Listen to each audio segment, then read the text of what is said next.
Bien, bonjour à tous et à toutes. Merci pour votre présence. Ça s'appelle une table ronde, donc je pense qu'il va y avoir beaucoup d'interactivité.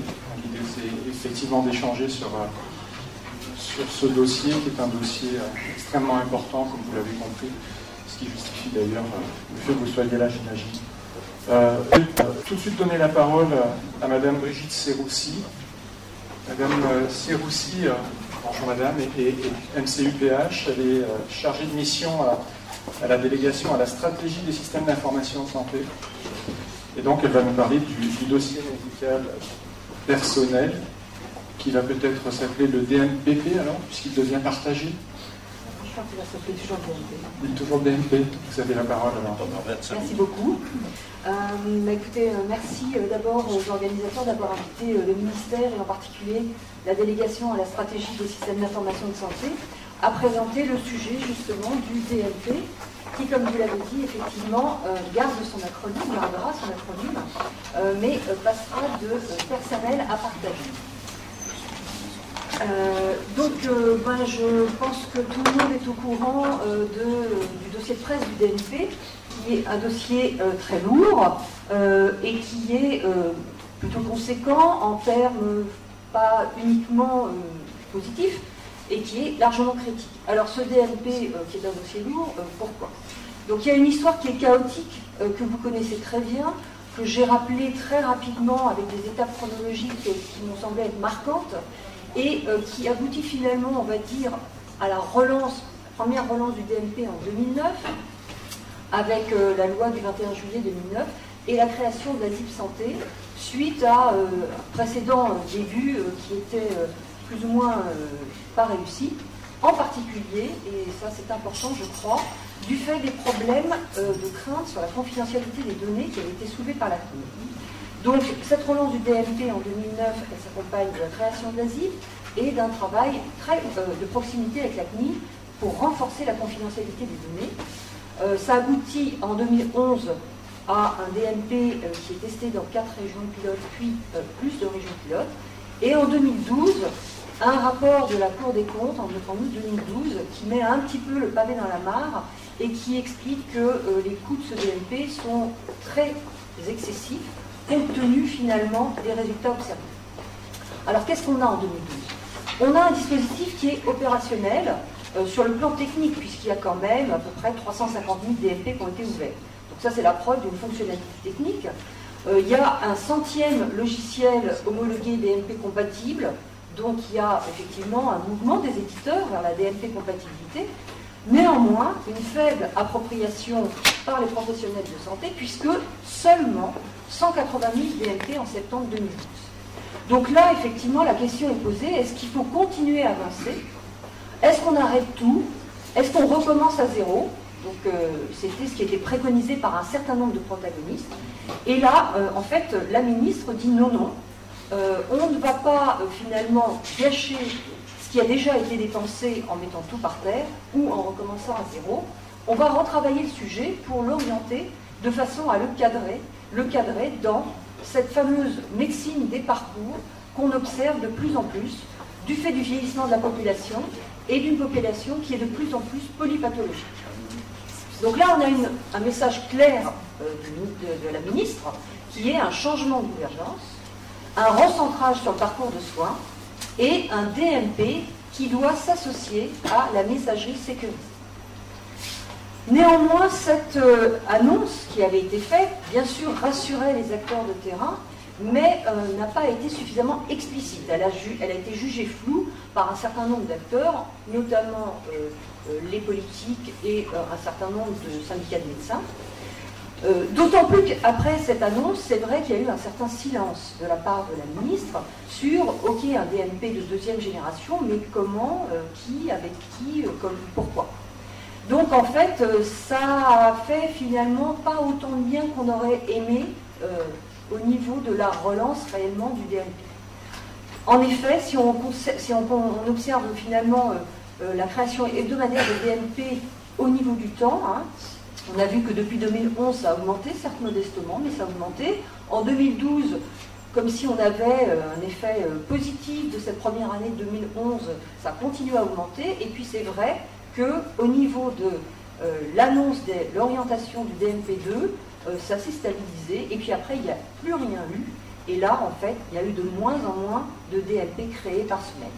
Donc il y a eu une vraie interrogation au niveau des régions notamment, dont celles qui étaient pilotes pour le déploiement, mais aussi les autres qui avaient fait effectivement des travaux autour de l'accompagnement des professionnels, du lancement de la démarche, etc. Et donc en fait il y avait vraiment des vraies questions et une diminution claire du nombre de DMP créés.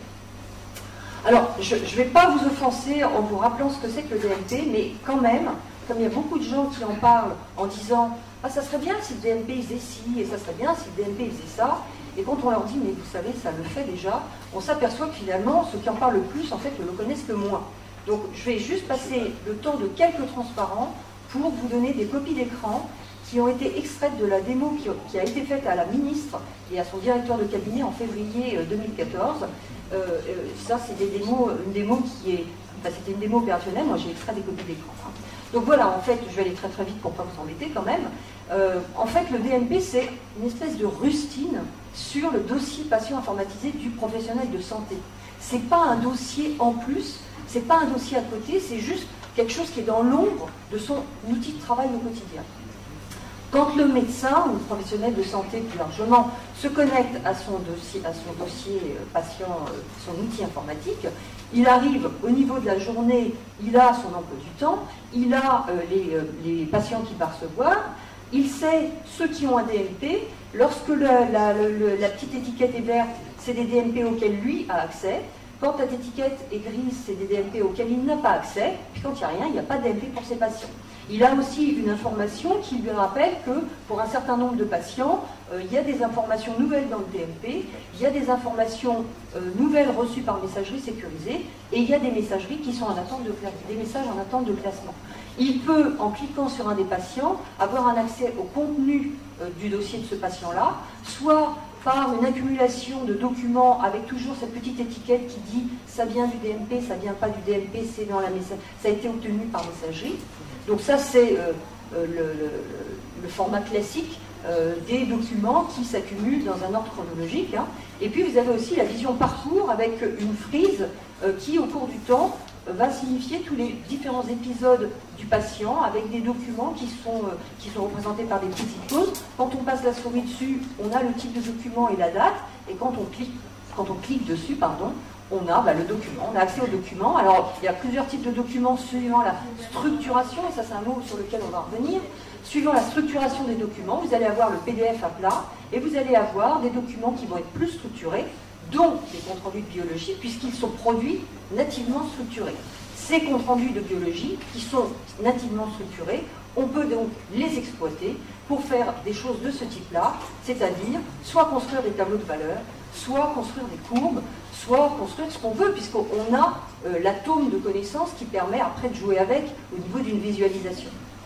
Donc, on peut, à l'issue d'une consultation, créer un document, réactualiser un volet médical de synthèse et l'envoyer très facilement dans le DMP, en précisant si c'est un document qui doit être, parce qu'il est sensible, type les comptes rendus à la patte, pas ouvert directement au patient, et on a juste des croix à cocher. Donc c'est assez simple lorsque c'est à jour et développé comme il faut. La vue du patient, parce que bien sûr le patient est un acteur de sa prise en charge, c'est ce qu'on souhaite, et c'est donc un partenaire dans la décision médicale. Donc la vue du patient, c'est un accès donc direct par web, et on retrouve à peu près les mêmes interfaces, c'est-à-dire la liste des documents de son dossier, les auteurs de ces documents, et puis vous le savez, ce qui est très important, le journal des accès à un DMP, c'est-à-dire que le patient a accès à une liste qui va faire la liste de tous les professionnels de santé qui ont eu accès à son dossier, à quel moment et à quel document. Voilà. Donc ça, c'était juste une aparté. Donc voilà ce que c'est que le DMP. Alors, je reviens sur le cours de l'exposé. Donc, en dépit d'un outil technique fonctionnel, on a clairement observé des freins au déploiement et de fortes oppositions de la part d'acteurs qui reconnaissent de ne l'avoir jamais utilisé. Et donc là, je repose la question de la table ronde, en tout cas la question qui a été posée par les organisateurs de la journée, c'est où est le problème? Effectivement, où est le problème? Donc, pour essayer de répondre à cette question, je ne sais pas si on aura assez d'une journée pour le faire. Donc nous, au niveau du ministère, en fait, on a créé un groupe de travail au deuxième trimestre de l'année 2013, à la demande du cabinet, où on a rassemblé des patients, professionnels de santé, dont des pharmaciens, dont des urgentistes, dont des médecins libéraux, un certain nombre de représentants, des représentants des directions de l'administration centrale, l'HAS, la CNAM, et on s'est posé la question, mais où est donc le problème? Alors, le problème, en fait, on a fait un diagnostic, mais il n'y a rien de nouveau. Il y a juste les mêmes idées qui ont un peu évolué au cours du temps. Ce DMP est un nouvel objet. C'est un nouvel objet transformationnel. Et j'utilise ce mot sciemment, transformationnel, parce qu'il doit modifier profondément les cultures et les pratiques des professionnels de santé. Et ça, je crois qu'on n'a pas assez discuté sur ce sujet-là. Donc l'objet du partage, c'est quelque chose qui ne fait pas partie, enfin le principe du partage, ça ne fait pas partie du périmètre des professionnels de santé. Alors je vais prendre les questions, etc.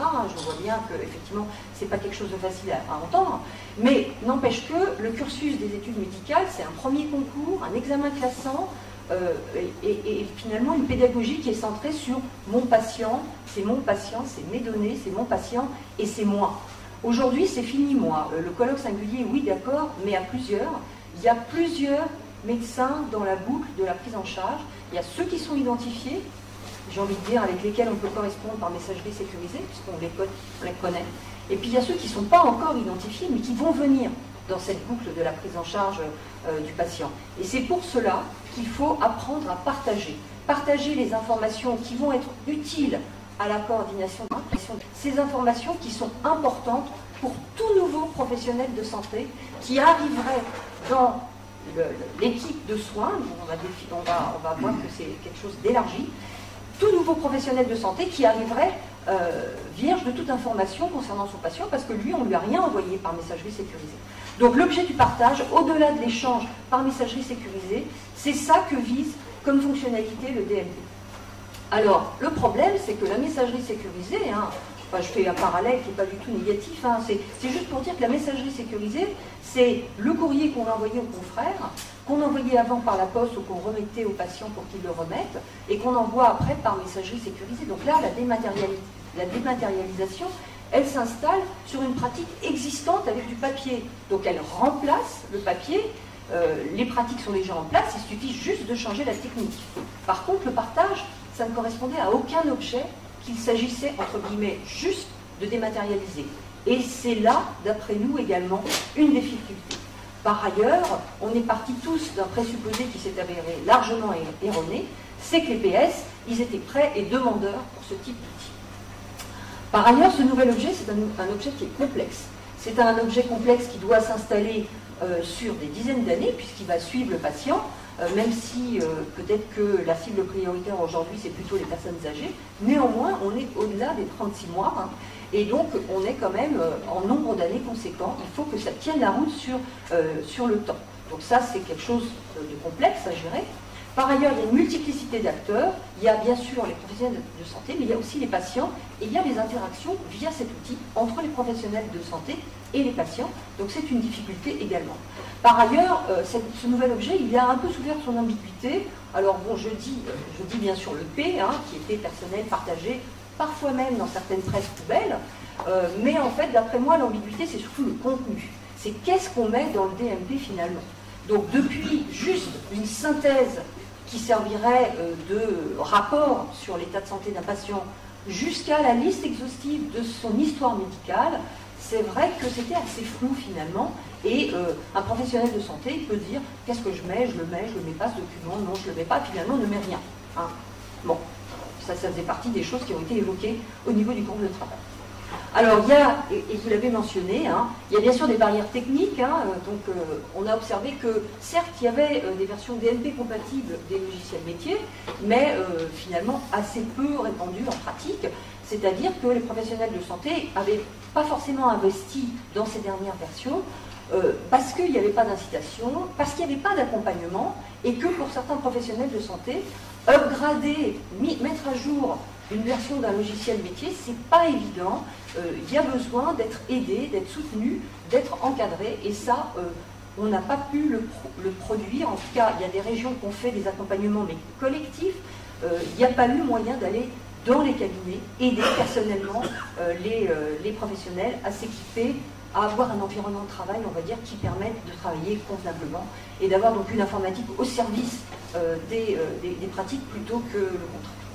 Donc, par ailleurs, il y a eu peu de développement, puisque finalement, ce DMP, c'était un point d'interrogation quand même si les éditeurs, ils ont commencé par faire des DMP, des versions DMP compatibles de leurs solutions, ils n'ont pas été jusqu'à la mise à jour et la progression dans les fonctionnalités. Au niveau des barrières pratiques, moi j'ai envie de dire qu'il y a toujours le faux problème du masquage. Pourquoi faux problème? Parce que finalement, c'est vrai que c'est un problème qui était aigu il y a quelques années, je dirais il y a 5 ans. Aujourd'hui, au niveau du groupe de travail, on a vu que c'était complètement apaisé ce sujet. Pourquoi? Parce que finalement, il y a beaucoup de professionnels de santé qui ont constaté que les patients ne disaient pas tout. Pas forcément parce qu'ils ne voulaient pas tout dire, mais parce qu'ils oubliaient plein de choses, et puis des fois parce qu'ils ne voulaient pas tout dire, et on devait le respecter. Donc le masquage du fait du patient, c'est quelque chose qu'il faut respecter. Et puis de toute manière, quand on calcule sur le 1,5 million de documents combien il y en a qui sont masqués, c'est vraiment anecdotique, puisque c'est moins de 0,002%. Donc le masquage, on va dire qu'on l'a évacué, puisque finalement, ça ne crispait plus personne. Ensuite, il y a le vrai problème de l'identifiant patient. Vous l'avez également évoqué. Donc, en attendant, je me suis trompée, l'INS. C'est vrai que l'INSC n'existe pas pour les ayants droit. Et puis, il y a cette traduction entre les identifiants locaux et les identifiants nationaux, puisque, je rappelle, le DMP, c'est un dossier national. Donc, ça, c'est un vrai problème. Et puis, sans doute, et plus profondément, ce qui a manqué au DMP, c'est un vrai soutien politique clair. C'est vrai qu'il y avait des effets d'annonce de temps en temps, mais que ça n'a pas été suivi dans la durée et qu'il y a eu des mois sans rien dire, sans soutenir, mais sans non plus enfoncer, ce qui revient à peu près à enfoncer. Donc ça n'a pas joué en faveur du DMP. Alors, à l'issue de ce groupe de travail, on a fait un certain nombre de recommandations. Donc, d'abord, ça a été de définir le socle des informations médicales utiles à la coordination des soins et qui devaient de fait figurer dans le DMP. C'est-à-dire qu'en gros, on a dit, ben voilà, il y a un mode d'emploi du DMP. Ce qui est bien, ça serait qu'il figure les comptes rendus de biologie, les comptes rendus d'hospitalisation, les traitements du médicamenteux, le volet médical de synthèse. Alors, ce n'est pas la liste de tout, mais ce n'est pas non plus rien, et ça permet vraiment, assez rapidement, de se faire une idée de l'état d'un patient qui arrive avec, voir un nouveau professionnel de santé de ville, ou qui arrive aux urgences sans rien. Ensuite, on a défini une cible de patients prioritaires, et donc c'est ce que je vous ai dit précédemment. Il faudrait, parce que le DMP reste facultatif, il faudrait que les patients qui sont atteints de pathologies chroniques ou qui ont plus de 75 ans, eh bien, on leur ouvre un DMP, puisque ce sont les patients qui sont le plus exposés au système de soins, et donc qui sont le plus à même de rencontrer des nouveaux médecins qui ne les connaissent pas. Ensuite, ensuite, donc, le besoin de sensibiliser les professionnels de santé au principe du partage, donc essayer d'acculturer les professionnels de santé à décloisonner leurs pratiques et surtout les connaissances, les informations qu'ils vont produire sur un patient, les partager avec les autres pour améliorer donc les parcours de soins. Ensuite, aménager les modalités d'ouverture des DMP. Ce qu'on nous a toujours dit, c'est que ça prend beaucoup de temps, on n'a pas le temps et on l'entend, tout à fait. Donc en gros, il faudrait trouver des modalités d'ouverture qui préservent le temps médical tout en maintenant l'accord express du patient. Ça, c'était très important pour les patients. Ensuite, sur le plan technique, il faut essayer de définir un cadre normatif idéalement urbanisé pour le poste de travail du professionnel de santé. C'est-à-dire qu'en fait, il faut qu'il puisse, de façon flexible, aller de la messagerie sécurisée à son dossier patient informatisé, à lui, au DMP, à des applications de télémédecine, sans avoir à re-rentrer sa carte CPS, sans avoir à redonner des mots de passe, sans avoir même à retaper le nom du patient. Donc ça, il faut effectivement qu'il y ait un gros travail qui soit fait sur l'aménagement d'un cadre normatif pour pouvoir avoir des applications communicantes. Sur le plan pratique, mettre en œuvre un dispositif d'accompagnement, c'est-à-dire réellement aller vers chacun des professionnels de santé pour accompagner le fait de mettre à niveau leur poste de travail. Bien sûr, renformer les formations, qu'elles soient continues, médicales continues ou initiales, sur les outils de la e-santé et tout ce qui va avec. Sur le plan juridique, l'harmonisation des modalités d'expression du consentement, l'extension de la notion d'équipe de soins aux acteurs de la prise en charge du patient, et pas simplement une équipe de soins à l'intérieur de l'hôpital, l'équipe de soins hors les murs, avec tous ceux qui vont participer à la prise en charge d'un patient donné. Définir un identifiant unique pour toutes les applications santé, rendre opposable aux éditeurs le cadre de l'interopérabilité des systèmes d'information de santé. Et sur le plan politique, donc un changement de gouvernance avec un pilotage du DMP par la CNAM et un soutien très fort et explicite au plus haut niveau de l'État. Alors, ces recommandations, elles ont été entendues, puisque dans le projet de loi de santé, au niveau de l'exposé oral de la ministre, ça faisait partie de la mesure 14, et en gros, c'est l'article 25, et on va faire très rapidement un focus sur cet article 25, pour dire qu'en fait, il précise les droits et les devoirs de tous les acteurs de cette prise en charge de santé, que ce soit les patients, les professionnels de santé, les éditeurs. Donc les droits et devoirs des patients, c'est de rappeler que le DMP est facultatif, qu'il est soumis à la consentement du patient pour pouvoir être créé, que le patient garde son droit de masquage, que néanmoins le médecin traitant a accès à toutes les informations, même celles qui sont masquées. Donc ça c'est un contrat entre le médecin traitant et le patient. Si c'est le médecin traitant, il a accès à toutes les informations. Ensuite, le bénéficiaire accède directement par voie électronique à son DMP. Il a accès au journal des accès. Il peut décider de qui aura accès ou pas, donc un maintien des droits du patient. Et puis, les informations du dossier médical partagé sont partagées au sens d'une équipe de soins élargie, sauf opposition du patient, c'est-à-dire que là, on partage sauf opposition du patient. Par contre, au-delà de l'équipe de soins, on partage avec le consentement préalable du patient. Ensuite, pour les professionnels de santé, chaque professionnel de santé devrait reporter dans le DMP les éléments qui sont nécessaires à la coordination des soins. Et ces éléments sont explicités, listés dans l'article.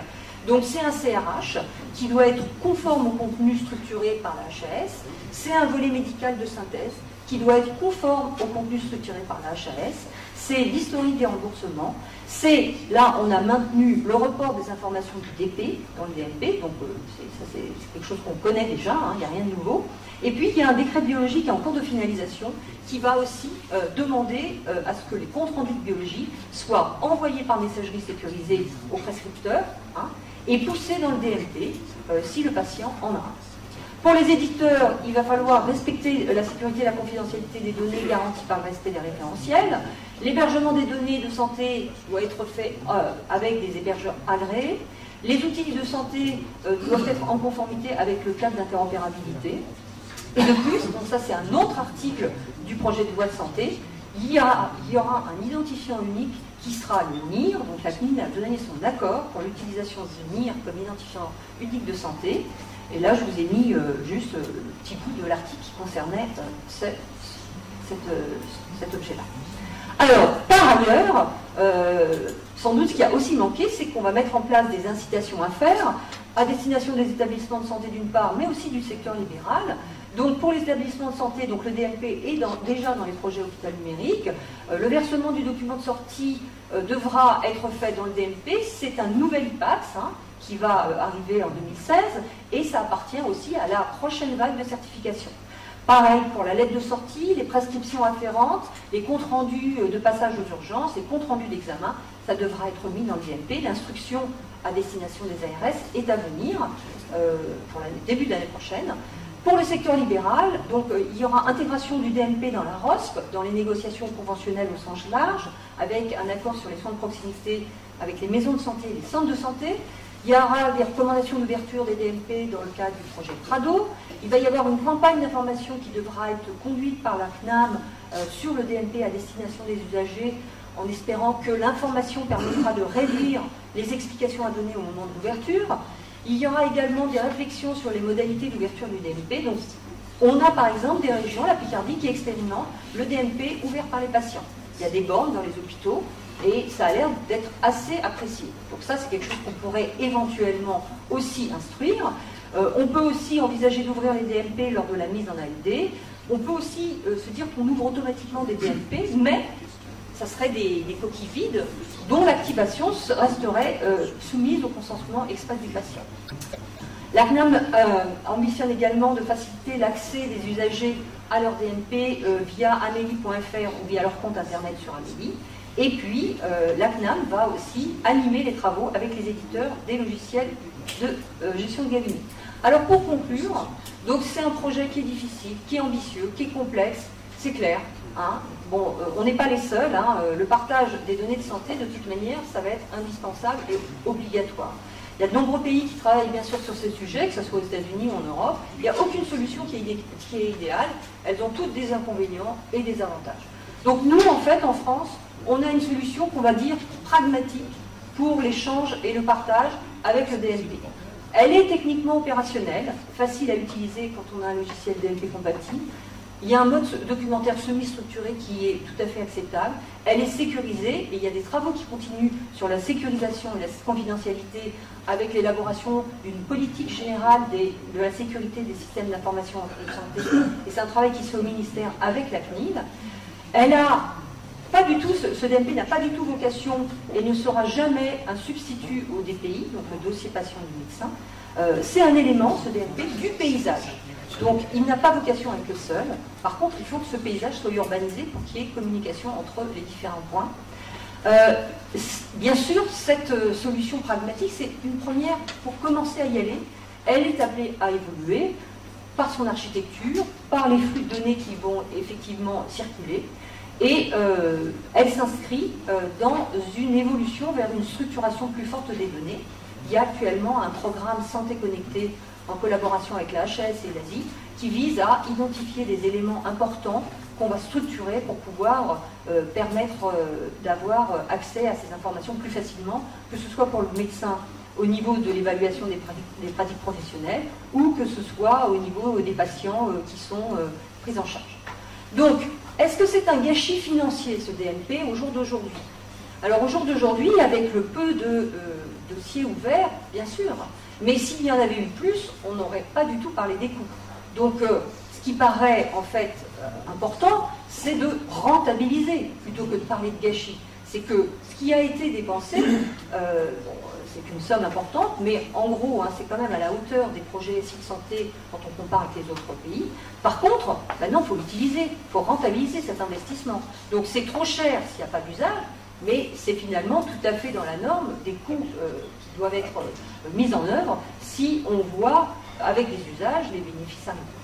Alors, donc on a une solution pragmatique, on a une cible de patients prioritaires, on a finalement les éléments qu'on devrait mettre, et puis on a mis en œuvre un certain nombre d'instruments de promotion et de déploiement du DMP, et cela vis-à-vis de l'ensemble des acteurs, donc avec le cadre législatif et les incitations à faire. Alors finalement, c'est dépend plus que de nous de faire en sorte qu'on évite un énième naufrage et qu'on aille finalement vers des résultats et une progression avec une adhésion de l'ensemble des acteurs. Voilà, je vous remercie beaucoup.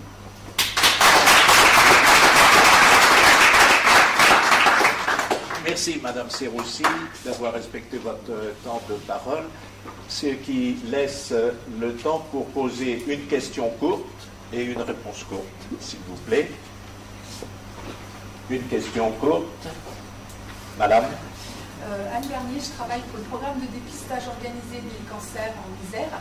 Donc c'est pas, ça fait partie des ça fait partie des dossiers pour lesquels il est très important d'avoir des liens entre les professionnels de santé, les patients et les structures de type structure de gestion. Donc est-ce que vous avez des éléments sur comment ça pourrait intervenir dans le pays? Oui, alors effectivement il y a plusieurs régions qui sont venues vers nous pour savoir dans quelle mesure on pouvait utiliser le DMP pour la dématérialisation, en tout cas pour la seconde lecture. Nous, on nous a sollicité sur la seconde lecture dans le cadre du dépistage du cancer du sein. Donc ça va être une réponse partielle sans doute. Donc en fait, on a déjà les scénarios qui permettraient d'utiliser le DMP pour avoir cette possibilité de transférer via le DMP les images pour pouvoir donner aux acteurs de la seconde lecture l'accès à ces images. Dans la mesure où là, je crois que vous envoyez par... les fichiers, oui, c'est ça, c'est les fichiers avec un support, voilà, c'est ça. Donc voilà, alors après, on est tout à fait ouvert, sachant que c'est pas strictement dans le cadre, mais à nouveau, hein, ça c'est ce qui est recommandé, on fait ce qu'on veut, on peut ouvrir des DMP pour des 60 ans, on peut ouvrir des DMP pour des gens qui n'ont pas de pathologie chronique, donc on peut utiliser le DMP, puisque c'est un outil technique qui est une plateforme sécurisée qui permet d'échanger et de partager en l'occurrence. Donc oui, il y a des travaux qui ont été demandés dans le cadre du dépistage du cancer du sein, et on est ouvert à travailler sur d'autres sujets à travers le dépistage, puisque en plus, comme nous on est sur le DCC, et qu'on est porteur de la mesure DCC du plan cancer 3, on est très preneur de tout ce qui va toucher à la prévention et au dépistage. Merci Madame Serroussi.